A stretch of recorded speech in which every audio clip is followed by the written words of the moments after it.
Did చేశాను, did not చేయలేదు, did you చేశావా, డిడెంట్ యూ చేయలేదా. ఇప్పుడు మనం డిడ్ చేశాను టాపిక్ చూద్దాం. చూడండి, ఇప్పుడు డిడ్ చేశాను. సో డిడ్ అంటే వర్బ్ టు, ఐ సబ్జెక్ట్ ఉంచండి. ఐ డిడ్ నేను చేశాను, ఐ వెంట్ నేను వెళ్ళాను, ఐ కేమ్ నేను వచ్చాను, ఐ ప్లేడ్ నేను ఆడాను.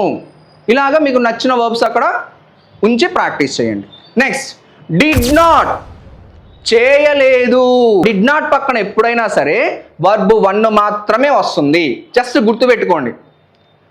Subject I did not do నేను చేయలేదు, ఐ డిడ్ నాట్ గో నేను వెళ్ళలేదు, ఐ డిడ్ నాట్ కమ్ నేను రాలేదు.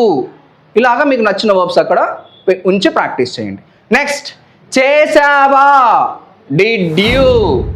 క్వశ్చన్ అడిగేటప్పుడు ఎప్పుడైనా సరే సబ్జెక్టుకు ముందు డిడ్ వస్తుంది.